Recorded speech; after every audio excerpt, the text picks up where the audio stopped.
your flesh and blood. Welcome to Tell Me Your Story, new paradigms for a new world where we're giving you choices and knowledge of those choices to help make your dreams come true. We are here 9 times a week, Sundays at 7 a.m. and 7 p.m., Monday mornings at 1 a.m., Wednesdays at 9 a.m., and Monday through Friday from 8 to 9 a.m., streaming live at all those times at richarddugan.com. We are on SoundCloud, iTunes, TuneIn Radio, Spotify, Stitcher, Player FM, as well as YouTube, where you can watch these conversations. I hope that you will take time to subscribe and click notifications so that when a new conversation is posted, you'll be notified and you'll be able to tune in, listen in, and learn, be entertained and inspired. A reminder that Choices, which is my book, 5 Steps for Life, it's available on Amazon.com in paperback, hardcover, and Kindle with Audible, soon to be released. We also ask that if you can support the work that we are doing financially, we do have a PayPal account. It is there for your security as well as ours. And when they ask for an email address to whom you're sending, please go to richard@richarddugan.com. That's the email address. If you go to richarddugan.com, there is also a link directly to PayPal so that you can send us whatever support you can. And we thank you to those who have helped and to those who will help. We also ask that you take time during this decade of perfect vision, the 2020s, to go within to that quiet, peaceful, calm, still place and listen to that still, small voice. And with that, we now take you to our very special interview and guest here on Tell Me Your Story. Welcome to Tell Me Your Story, New Paradigms for a New World. I am Richard Dugan, Reverend Dr. D. He is my special guest, and he is the author of a very special book that we're going to talk about here on the program. It's called Wordless Connection, How to Strengthen Your Relationships Without Saying a Word. And Robert Thomas, thank you so much for joining us on the program. Hey, thank you so much. I appreciate that. This is fun. One thing I really enjoy about just in my initial conversation, you got good energy. Thank you. When you've got good energy. So thank you. Well, I look forward to the conversation. Well, I think we're going to enjoy this. And I will tell you right now, this would be a very quiet, long silence if we go wordless here. That wouldn't really work too well for us. If that were the case, I would have to see if I couldn't get the sponsorship of our, and I mean no disrespect, but of our local deaf community. This program is sponsored by our local deaf community. But what's interesting, and there's a part of it that it is troubling to me on one level. When you talk about wordless communication, I'm seeing a number of documentaries where they are showing how to be able to read people and their body language and so forth and so on. Eye movements, the way they, for example, I was in a personal growth program back in the 80s and in the 90s, and they always wanted to have us sit in what they called open body posture. Both feet on the floor flat, no crossed legs, and both palms, left palm or hand on the left knee, right palm on the right knee.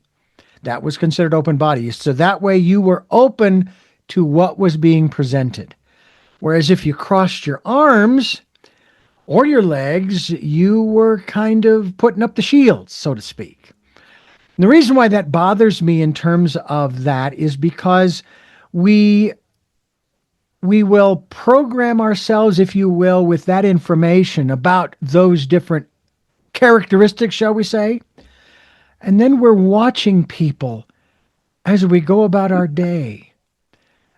And we make judgments or evaluations based upon that body language. Or if there is conversation, we base it upon the inflection that they're putting into their voices, or sometimes even the vocabulary that they use. I mean, if I had heard Mr. 45, 47 speak, and he wasn't a prominent figure, I'd say he has a very low education. Not very I don't want to say intelligent because intelligence is sort of irrelevant in that respect. Intelligence is not based upon reading, writing, and arithmetic.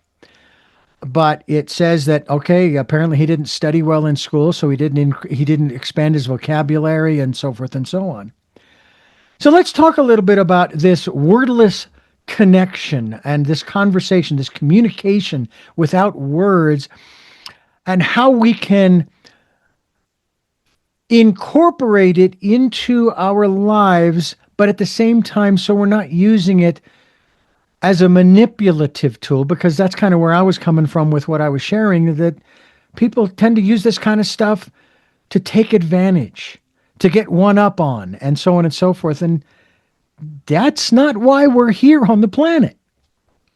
Rob? Sure. Yeah. Hey, buddy. I'd say one of the things that, first of all, love all your comments, and I think it's highly valuable to highlight that we are doing certain things and trying to understand each other, but we're kind of doing it at arm's length, and that we're trying to see if we can figure somebody out without actually engaging them, without actually talking to them or seeing who they are.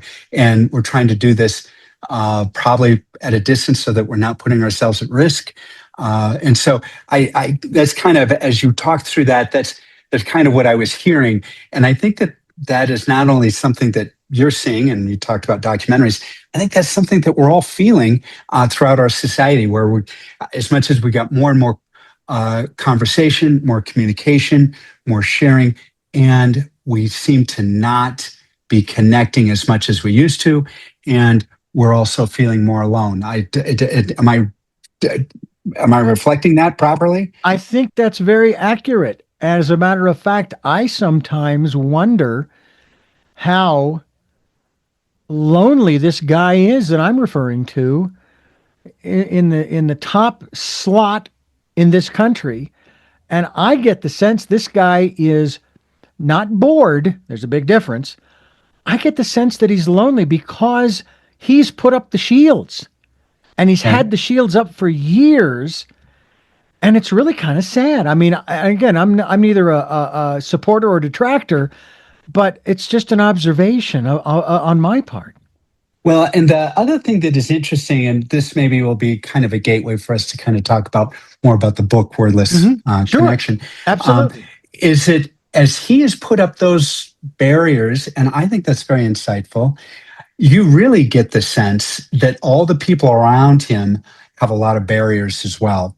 They're really kind of worried about where he's coming from, what's he doing. I think that's not only, I was reading about how he makes certain cabinet members wear the certain shoe he likes. I just read that the other day. I don't fully understand all that, but anyway, which I think would be interesting. But also, there's been so much written about how his wife also kind of keeps him at arm's length a lot of the time, even when in public he might want to be more social with her. And I think that is part of this barrier that he keeps up. And as we get more into it, and I had never thought about this before, but maybe as we get more into this wordless connection, we might then reflect back on how our friend in the White House how his life might change if he did some of this experimentation that we'll be talking about. So one of the things that I thought I might share that really is a bit of a difference maker here in our conversation. You used the term wordless communication, and all the stuff that you said, it's how we look, our presence, whether our arms are folded. You talked about having this open position or if it's closed. And again, we talked about political leaders, and they look a certain way, and it's giving off a sense about what they're trying to communicate. So there is this communication that is wordless, and very much so. And there's kind of a science behind all that. What we're going to be talking about today, and really what the book is about, is this wordless connection. And the connection really deals with not just what we're trying to get someone to see us as, but really allowing our body to be able to connect with someone that we care about. And there are certain things that we can do. And in the book, we've got 5 experiments for people to try. Some are touching, some aren't, some are non-touching, that give people an opportunity through a wordless moment, be able to feel connected to someone. And this can be, and again, so much of the book is really about dealing with our partner, but it can be a family member, it be a coworker, it can be a lot of different things. I've got examples within the book about how we actually connect and engage with someone and feel not only closer to them, but closer to ourselves through this process. So anyway, so there is this difference between communication and connection. Does that ring a bell with you? Can you see how that might work? Oh, absolutely. Absolutely. And of course, I think one of the phrases that came to mind as you were sharing this aspect of the wordless connection is it's like we want to put out a particular vibe, not a mask. We're not talking about a mask. We're Right. talking about being genuine, right? Right. But we want people to get who we are. There's a phrase that a lot of people will want to hear when they have said what they've said. They want to know that they have been heard or that they have been seen. Yes. Okay? And it's not enough for you to say that. You have to mean it. But there has to also be a way to project that genuine hearing and seeing the other person so that they do realize, oh, he did hear me. He does right. see me. I do matter, that kind of thing. Right. Actually, this do matter is so key. This is so key in every contact that we have, pretty much with anyone. Mhm. And one of the things that is interesting is that at our core, I think just as we are created as a species, is that we all want to be wanted. We all want to be wanted. And so almost every choice that we make in our life, and just think about all the choices, the homes we choose to live in, the clothes we choose to wear, the cars we choose to drive in, if schools, maybe universities or whatever kind of jobs we get. Yes, a lot of those are chosen maybe for economic reasons and so forth, but even still, we're choosing those things because we want to be around those people, or we want to be doing things so that we can run into people that appreciate this, or that we can engage with, so that we're doing something where others can come, engage us, and we can feel wanted. And so this idea about wanting to be wanted is so key and so fundamental about being human. And again, with the flood of communication, that is actually becoming harder for us to discern what's communication and what's connection. And that, I think, gets back to this being more alone. I thought, so I think this idea about being wanted, this heard, seen, who we really are is really, really valuable. I think that's a very good point. So let's talk a little bit about the difference between the connection and the communication. But we'll do that as we continue talking with Rob Thomas, and we're talking about wordless connection here on Tell Me Your Story. Reverend Dr. D and Rob Thomas here on the program, and I wanted to dive into this particular area and talk about the difference between the connection and the communication, and if you wish, to go ahead and incorporate the wordless connection versus or compared to the wordless communication. Sure. I think probably one of the interesting things that the book talks about, and I'll get into some detail here, is that, first of all, humans, we love to live in groups. We do not want to live by ourselves. Now, there may be some exceptions to that, but for the most part, we all want to live in groups. And that isn't new. That's not even 100 years old. That actually goes back to when our humans kind of became human. And that's been going on for about 350,000 years, is that humans started living in groups. And part of that was for safety. That made going hunting easier, or perhaps more productive, and getting resources to make sure that this small group that you lived in had enough resources for everybody to be able to be successful and survive. This is all about moving forward and being successful and perpetuating our legacy and who we are. So 350,000 years, we're doing this, and we've got these groups that are kind of extended, and then even at that time, we were creating families, we were having children, we were raising those children, teaching them, communicating with our partner, and having this really, which must have been a grand experiment 350,000 years ago. I mean, there are no SUVs at that point. Nope. And so anyway, here is a very interesting twist to this whole thing. So they have these very functioning societies. Now, the thing that's interesting is that humans did not begin to speak until about 50,000 years ago. So there were tens of thousands of years that these people lived in groups, interacted, raised children, had this whole society going, and they did not speak. And so they really needed to develop a process, a kind of a vocabulary, really a library of how to let their feelings be known. And so it really gets back to the very things that we find so personal about wordless connection, which could be a hug, it could be a kiss, it could be very personal eye contact, it could be holding hands, it could be a caress, it could be brushing someone's hair. All of this are things that not only might be just slight engagements, but they're all very meaningful, not only to the people of yesteryear, but really to us today. Mm-hmm. So when we started speaking, we then, as part of our DNA, we carried with us this library of wordless connection, because that's all we had.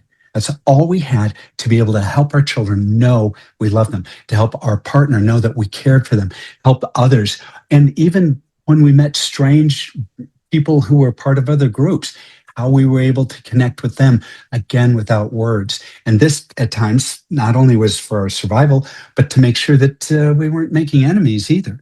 And so we now approach life, and within our bodies, every single day, we get up in the morning. As we are born, we come with us this wordless library. You can go to any culture in the world. They speak any language, and right from the jump, they know what a smile is. They know what eye contact means when someone's being friendly with them. They know exactly what a friendly handhold is, what a kiss. No one explains this to them. This is something that we bring with us. And one of the things that begins to happen, and I think this is one of the challenges of today, is that we get so much verbal communication, things we read, things that are spoken. So much is going on. In fact, whenever we are talking to a family member, I know for me, this is part of how I started kind of ruminating on some of this, is that I'm a bit of an overtalker. I can give editorial comment on just about anything. So even if I'm hugging one of my children, or I'm hugging my wife, at times just keep talking. And so what I have discovered, and we talk about this in the book, is that when we're speaking, all the wordless engagement takes a bit of a back seat. In fact, we're really trying to make sense, so much sense, and our consciousness is so front and center, so on top of it, kind of elbowing its way in front of all other messages. All we're hearing is the spoken word. And so any wordless connection that our body is trying to convey, engage with, is taken not only a back seat, but at times becomes something that we don't even hear or see. And so if we can just stop talking, stop any editorializing, any description of what we're doing, and we then let our body speak. And in this case, it can be a hug, it can be a kiss, it can be holding hands. There are a number of different things that it can be. It takes on a different dynamic. And our body is so interested in being able to make sure that whoever we're trying to connect with, and their body is so interested in connecting, as soon as that connection takes place. And again, I found that it's a 5-second threshold. You need to hold it for about 5 seconds, the hug or the kiss, all of a sudden the body recognizes, this isn't casual. This is not just spur of the moment. We're not just being polite. This is meaningful. As soon as the body recognizes this is meaningful, and it doesn't mean to, it's not even sexual. Mhm. It's just meaningful. As soon as that happens, the body releases oxytocin, serotonin, dopamine.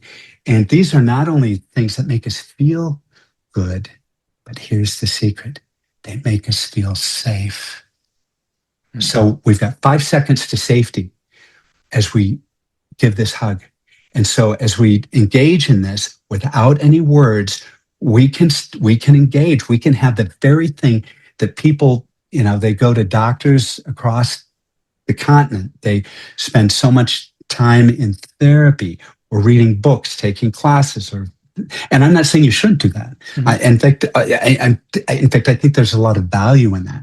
I am just saying that while we're figuring out all this other stuff and trying to navigate the storm of our life, part of what can happen is that we can hug someone for 5 seconds and we feel connected. So I think that's kind of the foundation of this connection. And it is a difference between connection and communication, where communication is a bit more surface. I don't know. What are you thinking? How is this striking you? I'm curious as to this process of connecting with someone else and also utilizing an element that most people don't think about because we have been trained not to think about it. And it primarily comes from our faith-based, organized groups. I was born and raised, of course, Roman Catholic. Right. They did talk an awful lot about prayer, but they didn't spend a lot of time telling you that it's okay if you listen to that still small voice inside. Sure. That's something that I'd like for us to talk about a little bit because we promote that on this program in this context. Back in September of 2019, I began promoting what was coming up, 2020, and I would put it this way. I said, we encourage you to spend some time during this year of perfect vision, the 2020, going within and listening to and following the promptings of that still small voice. And of course, after 2020 came the decade of perfect vision. And it's one of those elements where, and this is what's really funny, is back in the 90s, I was going through one of these personal growth programs. And the first night we're there, I'm looking around and I'm looking at all of the different people that I would like to, we'll say, connect with. Now, it was all superficial. It was based upon their appearance. And then I looked around and looked at all the people I don't want to have anything to do with that person and so forth. You want to know the irony? By the end of the 5 days, 3 nights and 2 Saturday, Sunday, I was more connected with most of the people that I didn't want to connect with than I was those that I had superficially selected. And I took a look at that and I said, don't ever do that again. It was like, you don't know what you're missing by connecting with the people that you don't think you have anything in common with, or you, because of their appearance, you don't want to have anything to do with, and so on and so on and so on.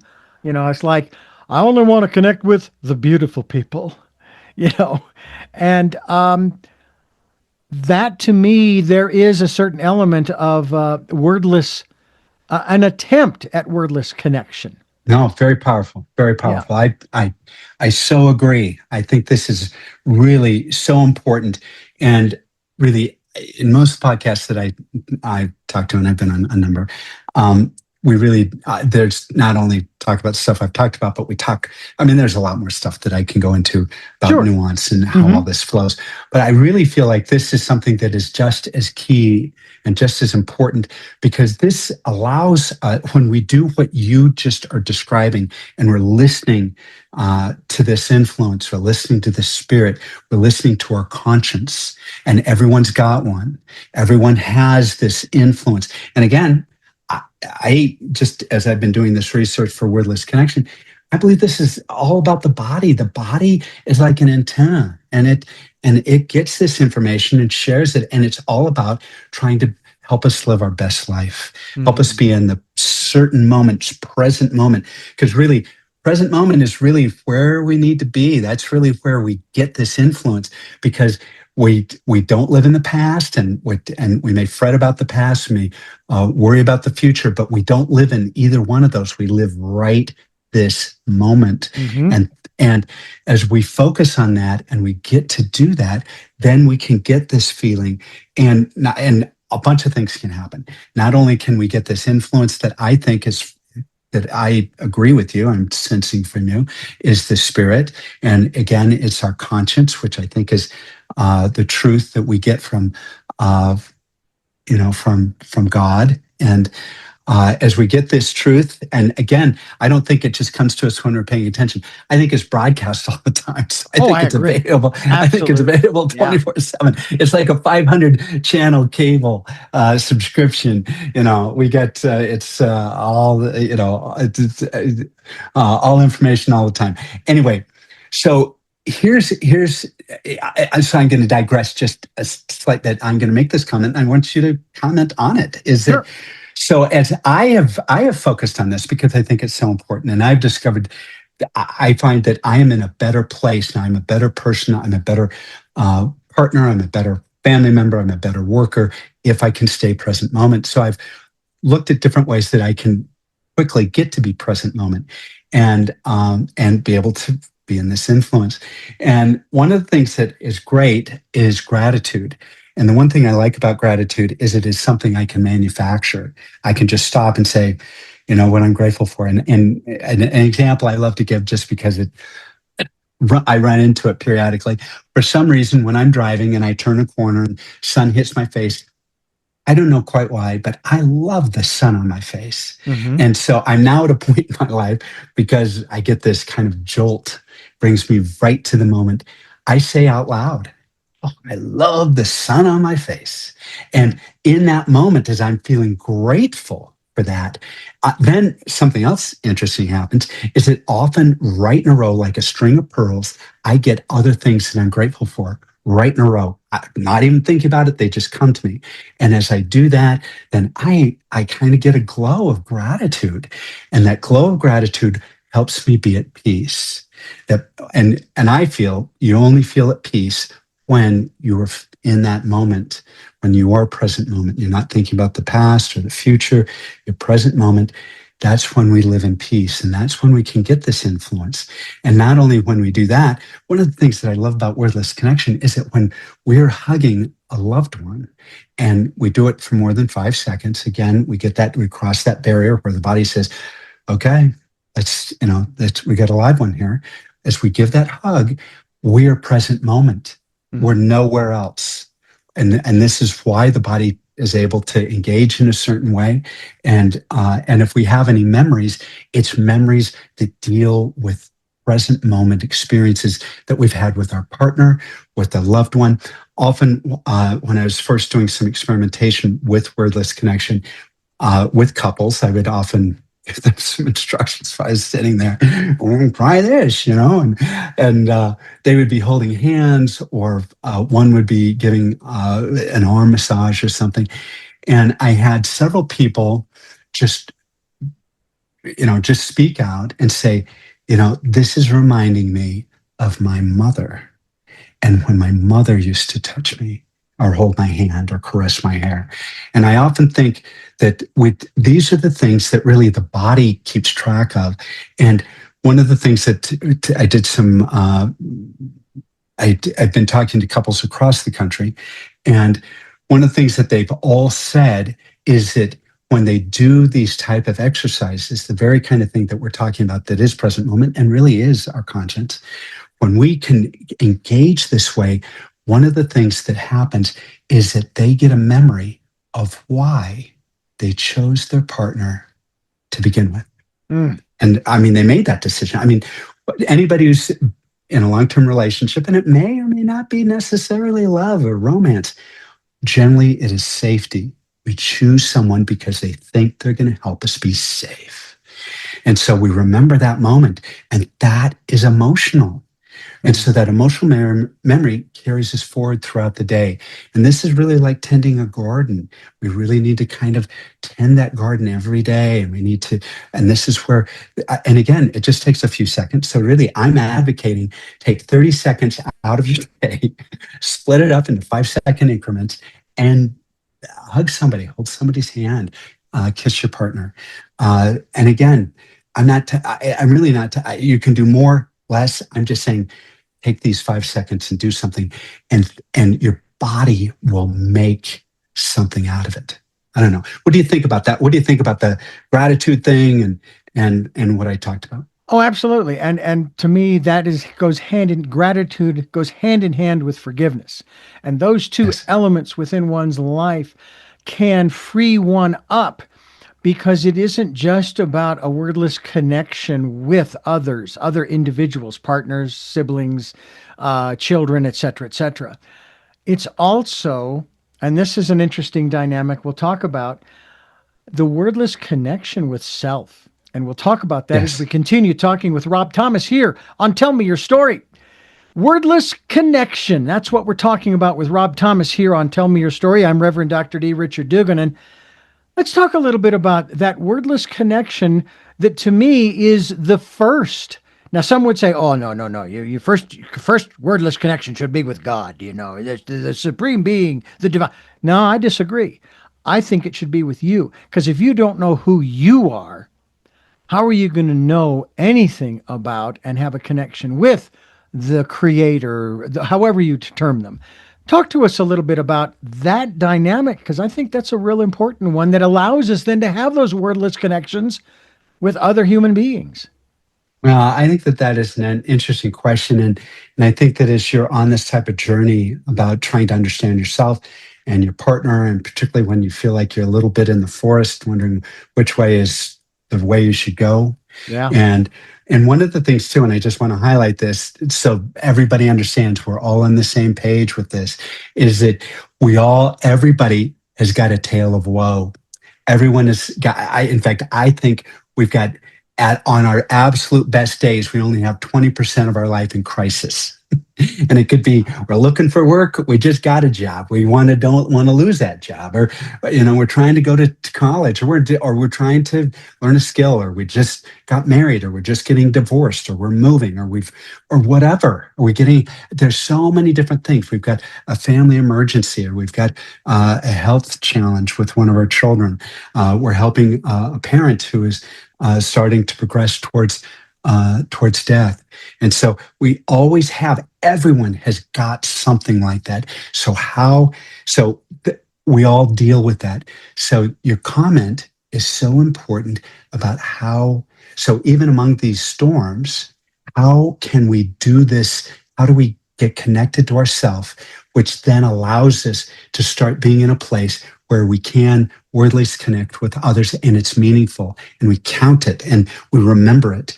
But for my own journey, I'm just going to talk about myself, and I'll describe my own experience, and then I'd be interested in you talking a little bit about what your experience was and how this may relate or not relate. Sure. Anyway, when I was going through a period of time where I was trying to get to know myself, and I just felt like I not only didn't feel loved very much, but as I was kind of doing meditation, even going through counseling just for myself, I not only didn't feel loved, but I recognized that I didn't love myself. And the interesting thing is, as I delved further in this through meditation and so forth, is that it wasn't just that I didn't love myself, I didn't feel lovable. And so I didn't even know that there was a thing before loving yourself. Well, at least for me, there was this foundation element that you need to feel lovable and understand that you're lovable. And then the next step, at least for me, was to feel that I loved myself.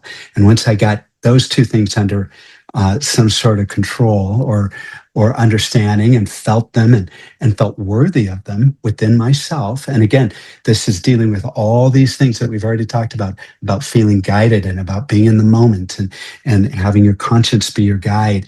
And I also think it's helpful to have people to talk to. I mean, I think that can be part of the role that you even play, not only in your podcast, but maybe in your personal life. You have that opportunity. Humans like to be able to engage and talk through what they're feeling. I know that helped me.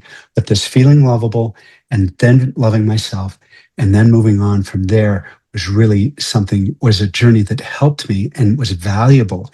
And that then allowed me to continue discovering these other things like gratitude and so forth. And now I'm more in a place where I find the more that I'm engaging with others and I have more gratitude, I find a less of a need to forgive others, because I'm just really living in a more balanced. I'm not even balanced. I'm really just looking at. I'm just in my little boat, and just happy that I'm here.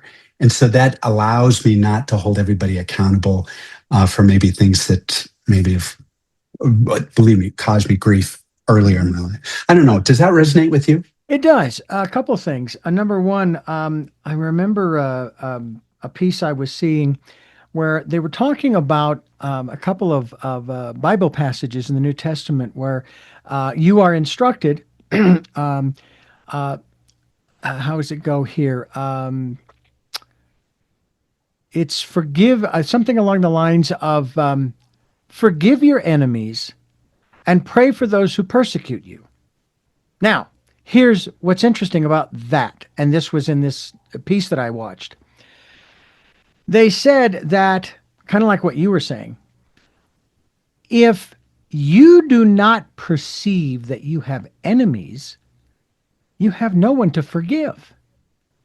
And if you perceive that you are not being persecuted, then you don't have to pray for anybody that you don't want to, because, in other words, if you have no enemies, you have no persecutors, you don't have to forgive or pray for them. Right. And it is a matter of perception. It truly is. I mean, there are people right now in this country, let alone around the world, who feel as though they do have an enemy. And of course, they're walking around with hate in many instances. I mean, they'll even say, "Oh, I hate," and then they'll tell you what they hate or who they hate. And my wife has come to me on occasions because of the issues that she's been dealing with herself. And she will say, I hope that you can forgive me. And I said, there's nothing to forgive. I love you. And you are going through some stuff, and I understand that. However, there are times when she is so insistent, I'll say, well, I forgive you. I will give that to her, not for my benefit, but for hers. Right. Reassurance. Because normally when you are forgiving someone, that they don't matter. You matter. The forgiveness affects you more than it does the other person. And so that's one aspect of this that I find interesting. And I personally, I don't like drama. I don't like the drama in my life, And so I do try to avoid it. I do try to neutralize it. I'm dealing, for example, with a particular situation with a cell phone company and so forth. And I'm dealing with whatever the matter is. And I really have to work hard when speaking with the person on the phone who is not the CEO, who does not make the rules, okay, not to get too up into the aggressive emotions. That then I have to turn around and say, I'm sorry, could you please forgive me? I'm really frustrated and blah, blah, blah, blah, blah, blah, blah. And so, a matter of fact, my wife and I were sitting in the laundromat one day. I got a phone call. I took the call. I was going to take it outside the laundromat so not everybody else could hear, but something told me, stay here, stay next to her. She put her hand on my knee because I told her real quickly who it was. And anytime I started to elevate that energy, that agitation, if you will, she'd tap my knee as to say, okay, they understand, bring it down, bring it down, bring it down. When the conversation was over, I even turned to her and says, did I say anything that when I talk to these people again, I'm going to have to apologize for? She said, no, no. You spoke your mind, you said what you needed to say, and so forth. Now, granted, this is not wordless connection or communication, but it's that process where if we don't generate the other vibe, as I used earlier, Right. then there's no apologies necessary. There's no forgiveness. I don't have to pray for you because I don't see you as a Right. persecutor. And I'll be honest with you, I worked for 15 years for a Christian radio station back in the 80s and early 90s during the heyday of televangelism. And of course, I hear this phrase again today, where a lot of people of faith, they claim that they're being persecuted. My observation is, not my judgment, my observation is you have chosen to stand on the railroad tracks with an oncoming train. It's not the train's fault that you might get hit if you stay there. Right. So if you are being persecuted, you're choosing that, which is part of my book, Choices, 5 Steps for Life. We make choices all the time, right? We do. We do. One of the things too that I hadn't quite connected, but something you just said a moment ago sparked this thought. Again, I think living in our brain or our head causes us a lot of challenges. And I think that's what gets us on the railroad track and keeps us there is the conversation going in our head. Do you realize what I said? Anyway, so I do talk about in the book the difference between listening to your head and listening to your heart. Yes. Now it's really, but I really actually feel, and I described this a bit, I got a couple of stories in there and I'm going to share one real quickly, is that there is an issue where if you can separate the two and where you've got your head going and that really is all the talk. And then the wordless, what is going on in your heart? I had experience with someone, a relative. I was at a large family gathering around a holiday. I'm sure I'm the only one who's had this experience where I was talking with someone. I thought we were having kind of an innocent conversation, but somehow they came into the conversation being upset about something related to me or something. Anyway, so, they got upset and we went back and forth for a bit. And then after a while, I just stopped saying anything and they kind of carried on. Anyway, the conversation ended and we wound up leaving the next day and we were pleasant, but a little superficial pleasant as we were leaving. Anyway, so I get home and after a few days, I thought, I was upset about this. So I made a list of all the things that I felt was wrong with this conversation. And there was like 15 plus things on this list. And, some of them where they were wrong. They said things that weren't true about me and, blah, blah, blah. But I also said, I understood where they were coming from. I think some of the things that they brought up were true. And they weren't necessarily problematic, but some were. And I could see how that could be a challenge. So anyway, the list came from my head. And I had this list and I then got out a pen and I asked my heart. Seriously, I asked my heart. I said, okay, what should I cross off here? So I just went through and I crossed off the things. And it's not like the things were false or inappropriate or wrong or anything. And if we had an arbiter here, they say, oh yeah, you should include that. Nah, I felt like that was, it might stir the pot more. So I shortened the list to about 8 items. And I then called this person and I said, hey, I just want to talk for a minute. We got into it the other day and, this is kind of my view. And I kind of went through this short list of things and they were really things that were either positive about both of us or I took ownership of things. And we ended the conversation reconnected. And I really feel like this is really your point. So this is taking what you're saying and putting it into a real life scenario where we can, when maybe we are on the railroad track, right? What can you do to get off the railroad track? Well, listen to your heart. Make that list. Why are you on the train track? How might you get off? I mean, I don't know. What you were talking about really resonated with me, and that's why I shared that story. Does that make sense? It does. And what's really interesting is similar examples are when we had our election in 23, and then all of a sudden I kept hearing people who had voted for the winner saying, "Oh, now we can talk and speak our mind and say whatever we want, and we can utter Merry Christmas and so forth." And I'm going, who told you that you couldn't? Right. Who told Right. you that you couldn't?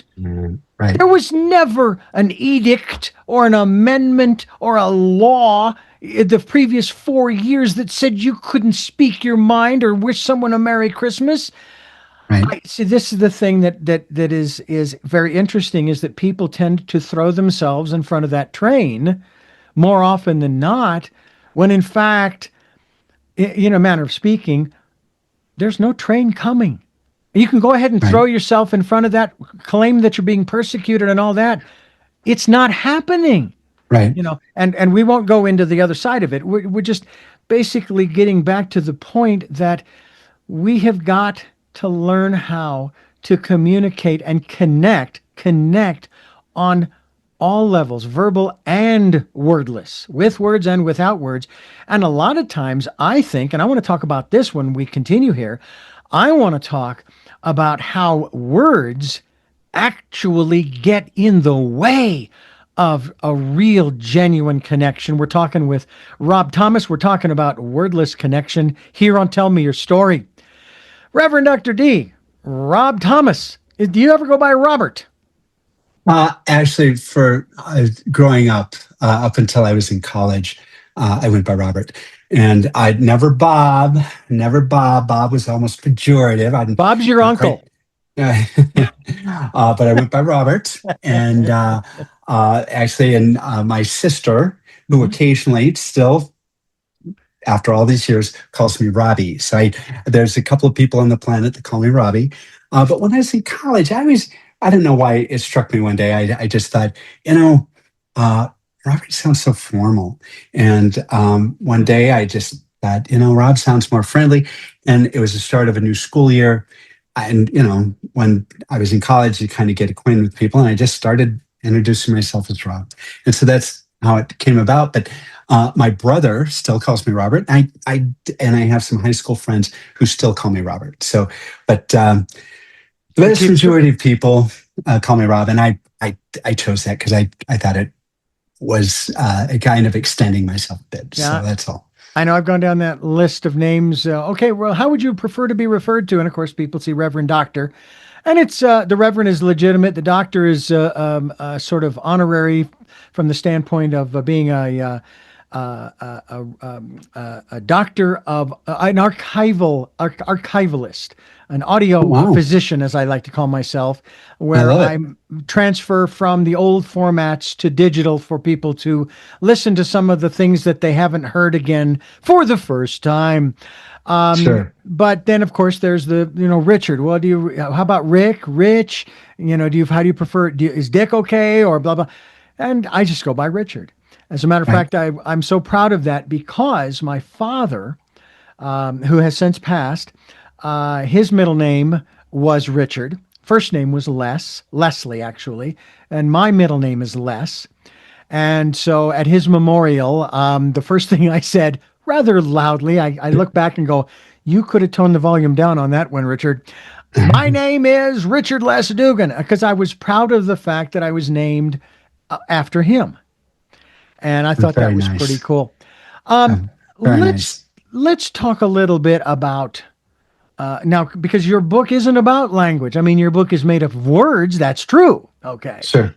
But it seems to me that the wordless connection is going to be more valuable and more fruitful, if you will, than a connection made up of words. And I'll give you a real brief example. My brother and I were having a chat at my parents' dining room table, following my eldest sister's memorial a couple, 3 years ago. Now, I had already been informed that my brother and I are on opposite ends of the political spectrum. So, as this conversation began, and I kind of had an idea of where this might go, I made a commitment inside of myself. It's like going from the head to the heart. By the way, that they Yes. say is the longest 12 inches in the universe. And I said, it doesn't matter how this conversation ends or where we go. He will always be my brother. I will love him. I will respect him for who he is and what he's accomplished in his life. There will be no, forget it. You're supporting the wrong guy. You're an idiot. And I don't ever want to have anything. No. When we got to the end of our, I'm going to say like 2 hour conversation, Wow. and my mother helped to end it because she came out of the bedroom around 1 a.m. and she looked at both of us. And this is what she said. Now, I think I was 64. I think I was 64 at the time. He was 62. She comes out of the bedroom. She said, boys, but that's your mom, right? Right. It's 1 a.m. And then I said, well, we're just about finished. When the conversation did come to an end, he and I had agreed on 3 things or challenges, shall we say, that needed to be dealt with. We may not have agreed upon how, but the Right. fact that we agreed on 3 things that were sort Sure. of like at the top 10 list kind of stuff Of things that needed meant a solving. hell of a Sure. lot. Yeah. Yeah. And and he's living his life, and I'm proud of him for doing what he's doing, and I'm happy and proud of what I'm doing. As my father, I'm sure, told my brother and I both, as well as my 4 sisters, how proud he was of the lives that we were living. Matter of fact, that was one of the last things he said to me the night before he passed. Obviously telling me he loved me, and also saying, I'm very proud of you and Amrita, my wife, for what you've accomplished, what you're doing, who you are as a person. And it seems as though sometimes those words, because we all come from a different perspective, we all come from different places, and our education's different. Our upbringing, even if we're in the same family, is still different. We don't interpret those words the same. Case in point, and I'll make this very brief. I know very little, but I know enough about the Hebrew language, for example, the 22 letters of the alphabet.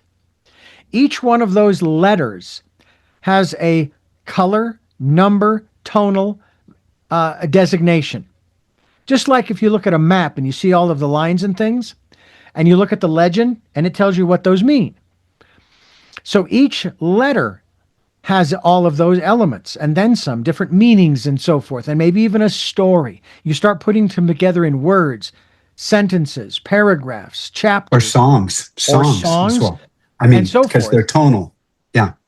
And if you know the language and you've studied, shall we say, the history, the etymology, et cetera, of the Hebrew language and so forth, then you have all of that. But the moment you translate that into another language, I don't care how good a translator you are, you have lost Right. all of that. Right. And so when we communicate, I tell you, hey, Rob, the sky is blue. And you Right. say, well, actually, it's sort of an azure blue.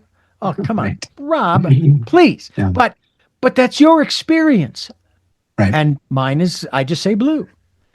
Right. So when we're going into this wordless connection with someone, is it maybe better to learn how to have those 5 minutes or 10 minutes, if we can, where not a word is spoken, and it's just the nonverbal connecting, holding hands, hugging, kissing, whatever Yes. we choose, and that there is more meaning and maybe even understanding in that than there would be if you tried to verbalize it. Well, yes. And one of the things that is really beautiful about it, and again, I'm crediting the body and how the body works with us, with our consciousness, is that in those moments of silence when we are engaged, where it's holding hands or we're hugging or whatever, in those moments of silence, our body understands what we need emotionally and where we're at within ourselves and even within our spirit, our soul. And that is often, again, as long as there isn't words overshadowing these messages, that's what we often get. That is often what we get when we are in this moment. Our body knows what we need. And again, we have this library of meaning that we've honed and refined, and it's in our DNA. It comes with us out of the womb. And so when we connect, we get that healing. So it isn't just connection, it can be healing. And I really thought about the healing when you talked about you do it for like 10 minutes. So I think that if you take this longer, and it isn't just 5 seconds, although I think 5 seconds, really, I think if people start doing 5 seconds, really, I think their lives, families, maybe their neighborhoods would change. But if it's longer, I think it starts moving into healing. And again, our bodies are a great pharmacy. I mean, it's got all sorts of medications that it releases just at the right amount, just the right moment, just as we are committed to and intentional about our own feelings. One of the things that I think is so key, again, it's one of the foundation elements, is being intentional. What is our intent with our partner? How, and that's part of how we enter the silent conversation. We have intent. And so I even talk about how we imagine love, a loving moment with our partner, or just love. Maybe we have a moment where we really had love and we think about that. And I talk about how we try and send that message of love through our arm to our fingers, and how our fingers want to seriously connect and bond with the skin cells of our partner. Again, this is just how skin cells are made, is to bond. Yeah. And as we bond, we send that message of love through the electrical current within our body to our partner. And see, that's where it starts happening when we are doing it for 10 minutes. So again, do it at a rate and a level that is comfortable for you. Again, at the back of the book, I talk about 5 things you can do, and I call them experiments. Experiment with what happens. And you'll kind of have this badminton experience where you try something without permission, without discussion. You just go in and do something silently, and then you'll find that your partner does stuff back. This, again, talking to couples across the country, one of the things that I found so interesting is that actually I was doing a research project. I asked people to do these experiments, choose some, make a journal entry. But I also told them, don't tell your partner in the beginning. Just do it so that you don't feel like you're on stage, or you might fall, or, because that may even prevent us from even trying. Yeah. So don't tell anybody. But the thing that was so curious, and this happened time and time again, is that once the partner, I do want to give a caveat here that is so amazing. Almost all long-term language relationships, we start to kind of disconnect because we're busy taking care of all the crises and storms, and we know that we care for each other, but we don't really do anything. We don't know quite what to do to maintain that connection, so we kind of live somewhat apart. So when I have them do these exercises, again, 5 seconds, they connect, and their partner often says, well, what do you want? What are you doing? What's up with you? I mean, those are the comments, because this isn't you. Yeah. You don't touch me for no reason. Yeah. And so anyway, but once they get over that, which happens after the second, third time of, say, hugging without permission, without attention, without announcing, you just go in for a hug. Once you do that the second or third time, all of a sudden the partner realizes they mean it. This is okay. That means I can initiate this. Yeah. So then what happens, they either then, and then again, no conversation has taken place about the wordless connection or 5 seconds or anything. The partner, the next day, later that evening, will just go up and give a 5-second hug to their partner. And the partner who started this wasn't expecting anything back. I mean, they were really just trying to, Yeah. kind of do things better in the relationship. Or the other thing that was interesting is that the partner would come up with something very different that was also wordless. This is what happened to me, and I tell the story in the book where I started with one wordless connection thing with my wife, and then we did that for a couple of weeks, and then she came back and she started leaving notes on my pillow, which I is one of the experiments. I encourage people to try and do that. Mhm. Well, I love that.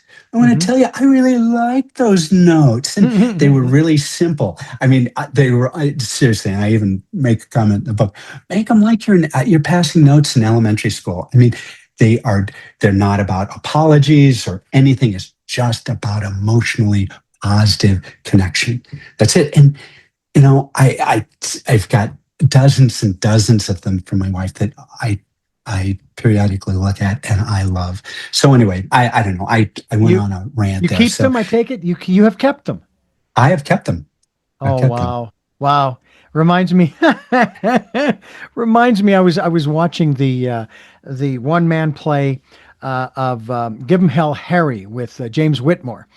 Yeah. And he was talking to somebody about whether he'd ever written best love letters and so forth. So, oh yeah. Matter of fact, one day I walked into the living room and there was my wife sitting on the floor in front of the fireplace, and she had all of the love letters that I had written to her, and she was tossing them one by one into the fire.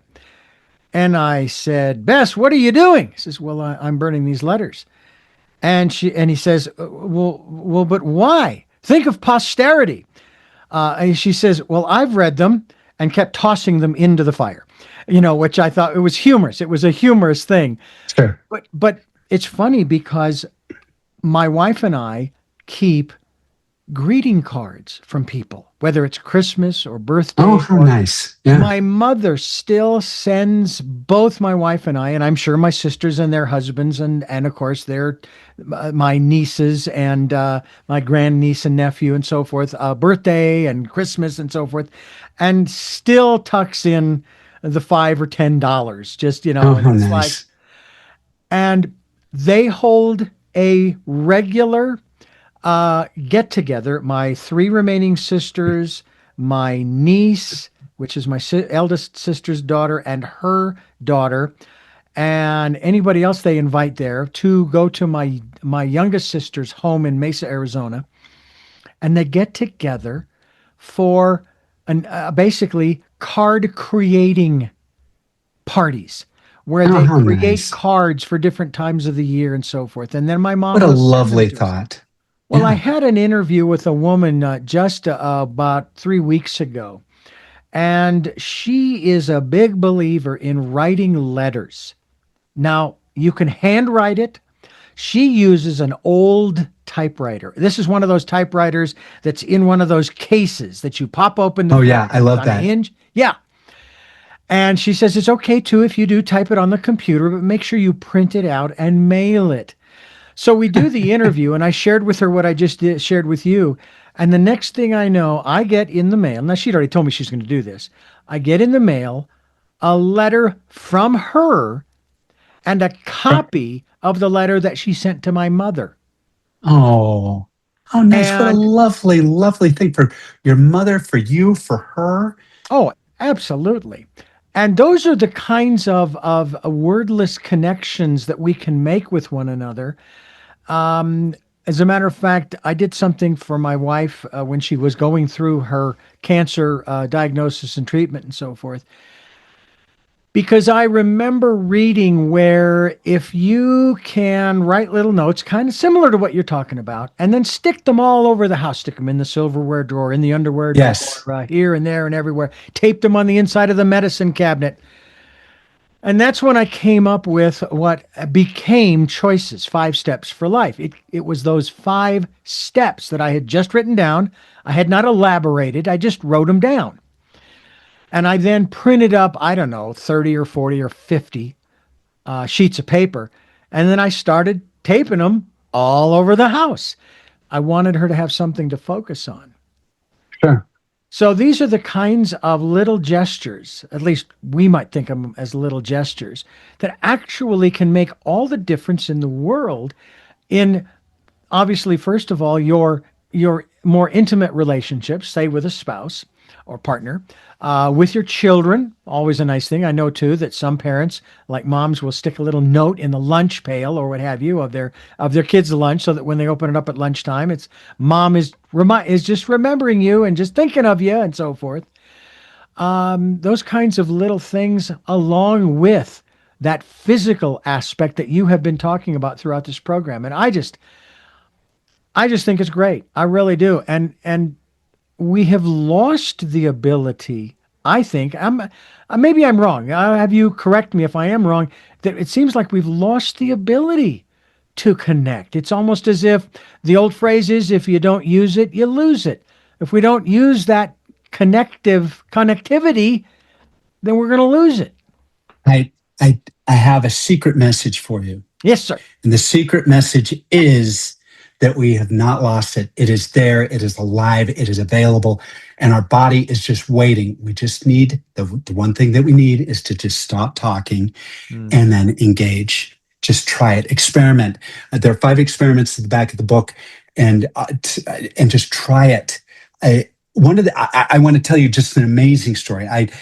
Part of this, I do a lot of consulting for large organizations, and I kind of, as I've done that kind of work, I've done a lot of research for new products or different things with large populations.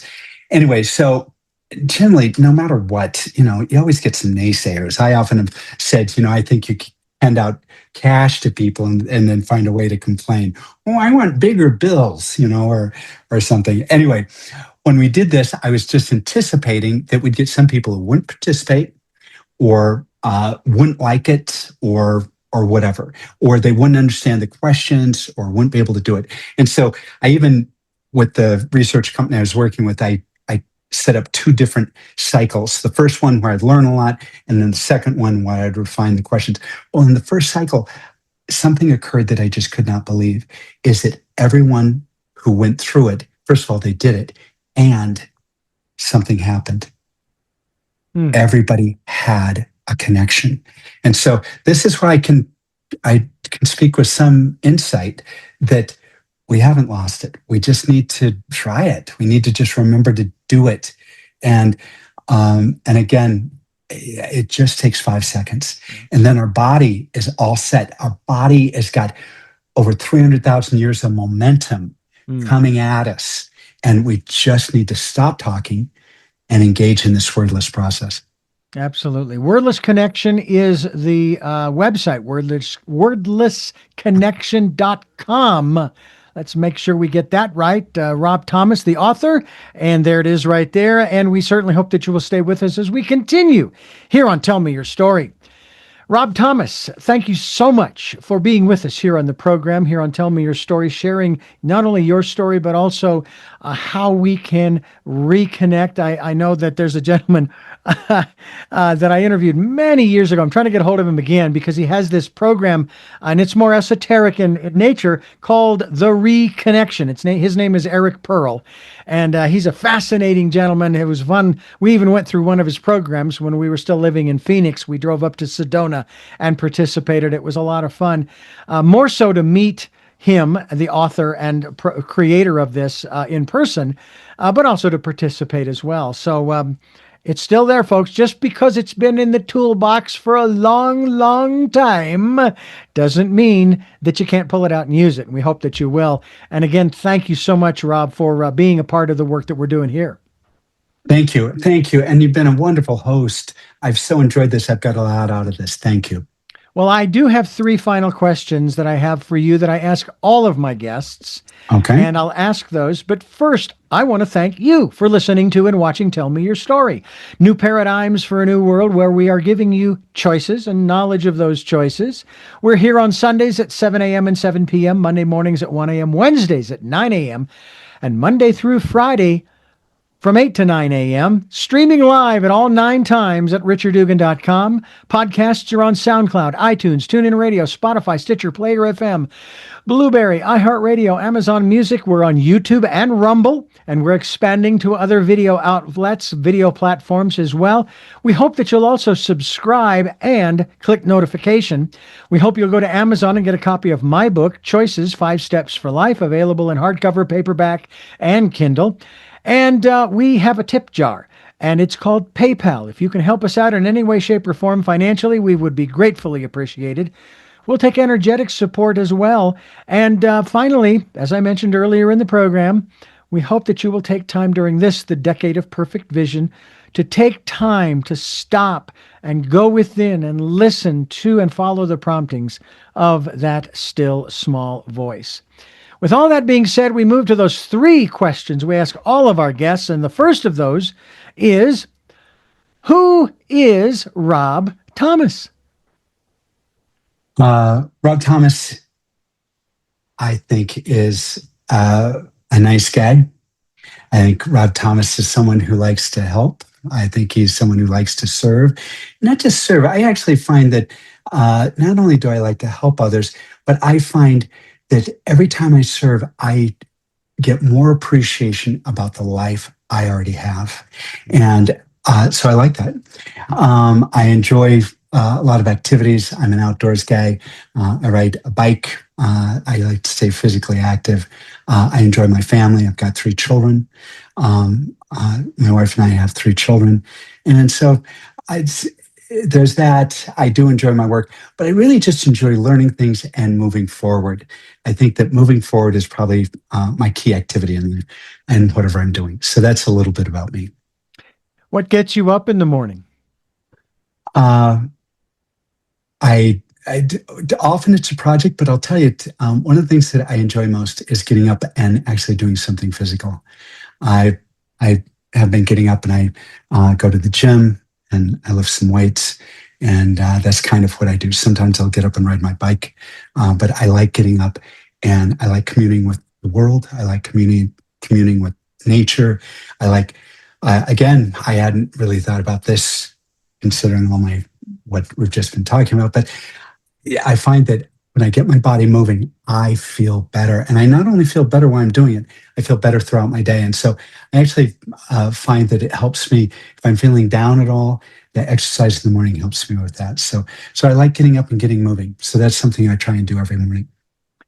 A final question. What was your best day?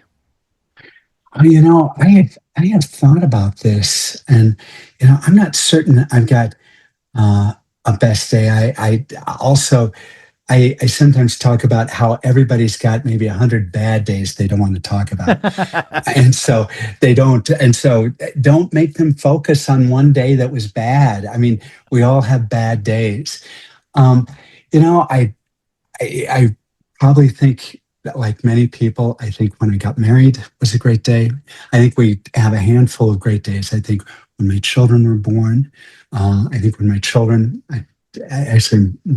got married, that was it's festive. I enjoy festive. I enjoy connecting with others. I enjoy not only being seen, but I like others to see those that I love in their best light. And that invigorates me as well. So it's days like that and particularly I as I'm trying to sort this in my brain, the days my children were born, you talk about feeling connected to God, feeling that spirit moment, just that moment where you see them and hold them for that first time.